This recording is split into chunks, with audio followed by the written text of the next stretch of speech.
Hello friends, welcome back. My name is Akash Jaiswal and welcome to the channel the success वे।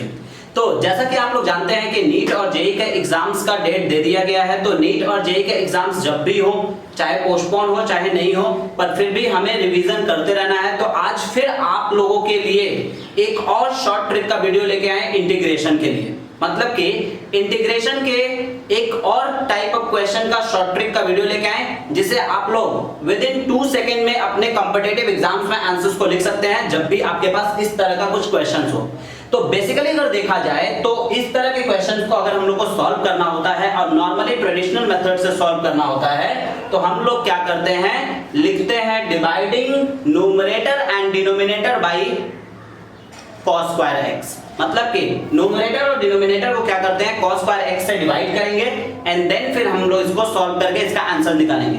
पर आज मैं आप लोगों को एक ऐसे ट्रिक के बारे में बताने वाला हूं, एक ऐसे ट्रिक के बारे में यहां डिस्कस करने वाला हूं जिससे आप लोग इस क्वेश्चंस को 2 सेकंड में इसका आंसर लिख सकते हैं, बल्कि आंसर्स तो लिख ही सकते हैं, प्लस आप लोग अपने कॉम्पिटिटिव एग्जाम्स या आप लोग अपने बोर्ड एग्जाम में इसे चेक करने के लिए भी यूज कर सकते हैं इस मेथड का कि आपका जो आंसर निकला है वो करेक्ट निकला है या रॉन्ग निकला है। तो आइए ज्यादा टाइम नहीं लेते हुए वीडियो को करते हैं स्टार्ट। अगर उससे पहले आप लोग चैनल पे नए हैं तो चैनल को सब्सक्राइब कर ले और बेल आइकन को जरूर प्रेस कर दें, जिससे कोई भी हम वीडियो अपलोड करेंगे ट्रिक्स एंड टिप्स से तो वो आप लोग को सबसे पहले मिलेगा। तो चलिए स्टार्ट करते हैं इसका आंसर लिखना कि इसका आंसर क्या होगा। तो देखिए, जब भी हमारे पास 0 to π/2 का कॉन्सेप्ट रहेगा तो इस तरह के क्वेश्चंस का आंसर हम लोग लिख सकते हैं विद इन 2 सेकंड। देखिए आंसर क्या हो जाएगा इसका,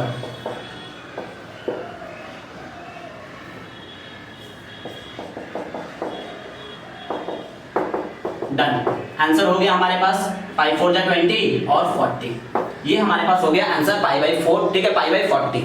तो आंसर्स कंप्लीट हो गए। ठीक, चलिए हम लोग क्या करते हैं, इसे ट्रेडिशनल मेथड से देख लेते हैं कि ट्रेडिशनल मेथड से जो किए हैं वो क्या आंसर करेक्ट आया है, जो हम लोग किए हैं क्या उसका आंसर सही आया है कि नहीं, एक बार ट्रेडिशनल मेथड से चेक कर लेते हैं। सॉल्यूशन के लिए डिवाइड करेंगे न्यूमरेटर और डिनोमिनेटर को, जैसा कि हमने पहले ही बताया कि cos स्क्वायर से। तो यानी कि न्यूमरेटर डिनोमिनेटर को cos स्क्वायर से डिवाइड करेंगे तो हो जाएगा ये ऊपर में sec square x dx upon 16, क्योंकि cos स्क्वायर कैंसिल हो जाएगा, और प्लस 25 tan स्क्वायर x। ठीक है, यानी कि integration 0 to π/2 sec square x। तो हम लोग जानते हैं tan x का डिफरेंशिएशन होता है हमारे पास sec स्क्वायर x। तो हम लोग यहाँ पे लेट कर लेंगे, लिखेंगे late tan x is equals to z, और tan x का डिफरेंशिएशन हो जाता है हमारे पास sec square x is equals to dz by dx।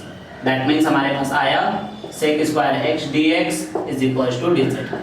ठीक, तो यानी कि हमारे पास हो जा रहा है dz divided by 16 plus 25 z square, यानी कि फाइनली इसको हम लोग लिख सकते हैं 0 to π/2।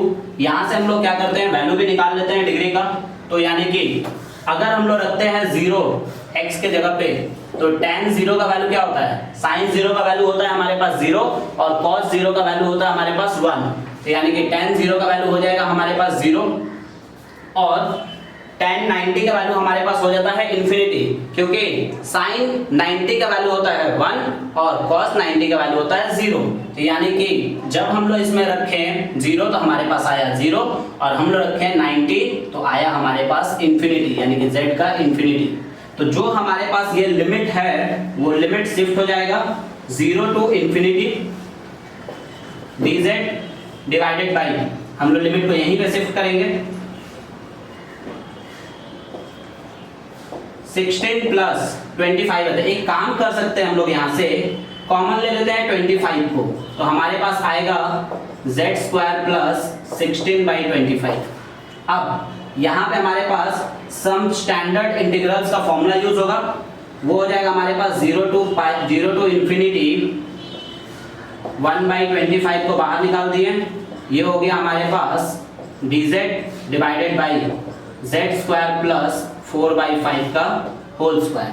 यानी कि फाइनली हमारे पास आ क्या रहा है, देखिए 1/25 इंटीग्रेशन 0 to पाई है, तो इसका फॉर्मूला लिख देते हैं डायरेक्टली यानी कि integration of x square plus A square का फॉर्मूला होता है 1/a tan इनवर्स x/a।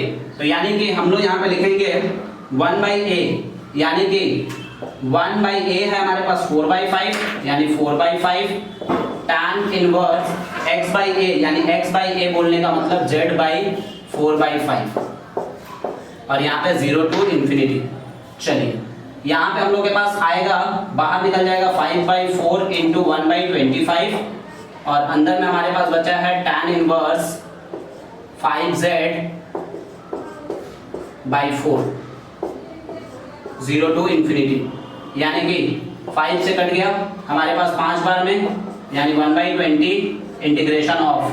अब देखिए अगर हम लोग इसमें अपर लिमिट रखते हैं तो यानी कि इन्फिनिटी इंटू एनीथिंग इन्फिनिटी ही होगा, और डिवाइडेड में भी कुछ रहेगा तो वो भी इन्फिनिटी हो जाएगा, यानी कि tan इन्फिनिटी का वैल्यू हमारे पास कितना होता है, tan इन्फिनिटी का वैल्यू हमारे पास होता है 90 डिग्री, और हमारे पास tan इनवर्स इन्फिनिटी का वैल्यू हो जाएगा 90 डिग्री, और फिर 0 रखेंगे तो हो जाएगा हमारे पास tan 0 का वैल्यू 0। यानी कि यहां से हमारे पास मिल रहा है इनटू में π/2, that means π/40 is the final answer. तो देखिए ये आप लोग इतना लेंदी करेंगे इसको, तब जाके फाइनली आपका आंसर आएगा π/40। हम क्या किए, आपको एक ऐसे मेथड के बारे में बता दिए, एक ऐसे ट्रिक के बारे में बता दिए जिसके थ्रू आप क्या कर सकते हैं, विद इन 2 सेकेंड इसका आंसर निकाल सकते हैं। मतलब कि जिस क्वेश्चन को आप लोग इतना सॉल्व करेंगे, जिस क्वेश्चन को आप लोग इतना सॉल्व करने के बाद आंसर लिखेंगे, उस क्वेश्चन का आंसर हम लोग 2 सेकेंड में कर लेंगे। तो ये तो था एक ट्रिक। आइए 1-2 क्वेश्चन के ऊपर और डिस्कस करते हैं इसी में, ठीक है। बात करते हैं कि और 2-3 क्वेश्चन को हम लोग कैसे करके करेंगे इस मेथड से। तो फाइनली हम लोग डिस्कस करेंगे कि इसमें हम मेथड क्या लगाएं जिसके थ्रू हमारे पास ये आंसर आए, वो भी हम बताएंगे। तो वीडियो पे अंत तक जरूर बने रहिएगा। तो आइए डिस्कस करते हैं। तो आइए जानते हैं इसके पीछे का ट्रिक क्या था, कि इसमें इस तरह के क्वेश्चन को हम लोग 2 सेकंड में कैसे करके आंसर्स को लिख सकते हैं, इतने बड़े बड़े क्वेश्चन को।